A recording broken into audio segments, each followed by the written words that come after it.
इसी तरह पौधों की भी इस चीज़ की ज़रूरत पड़ती है। और अब मैं देख सकता हूँ कि लतीफ़ाबाद के अंदर माशाल्लाह से यहाँ पर पौधों की जो है इस तरह की कटिंग वगैरह की जा रही है। ये माहौलियाती आलूदगी के हवाले से भी पौधे बहुत ज़्यादा ज़रूरी है और शहर की खूबसूरती के हवाले से भी बहुत ज़्यादा ज़रूरी है। तो यही जो कटिंग हो रही है बहुत अच्छी है, बल्दिया आला हैदराबाद की जाने से ये किया जा रहा है और एक अच्छा इक़दाम है माहौल के हवाले से भी और ख़ूबसूरती के हवाले से भी। सही है, 15-20 दिन में इनकी कटाई होनी चाहिए। अच्छा अच्छा, ज़्यादा बड़े हो जाएंगे तो ये गंजे हो जाते हैं, खूबसूरती खत्म हो जाती है। हाँ हाँ 20 दिन में इनकी कटाई होगी तो ये खूबसूरत लगेंगे हाँ। और अच्छे भी लगेंगे।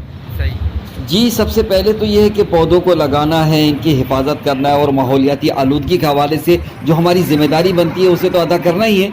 और अच्छी निगहदाश्त से जब ये पौधे बढ़ जाते हैं तो इनमें खुसूसन इस तरह के पौधे जो अमूमन रोड के बीचों बीच लगे होते हैं, बेतरतीब और बुरे और अजीब से लग रहे होते हैं, लेकिन अगर उनकी बेहतर अंदाज के अंदर तराश खराश का सिलसिला भी जारी रखा जाए और आजकल तो बड़े अच्छे डिज़ाइन के अंदाज के अंदर जो है तराश खराश करके खूबसूरत से एक मोनूमेंट अंदाज के अंदर बना दिया जाता है और ये भी बड़े अच्छे लगते हैं और पौधों के भी लगने की कमी भी पूरी हो जाती है और साथ में उस जगह की खूबसूरती के हवाले से भी जो है वो बेहद इजाफा करती है। जैसे कि हमारे सामने ये सारे मनाजिर आप देख रहे हैं। वॉइस ऑफ हैदराबाद से मोहम्मद इमरान।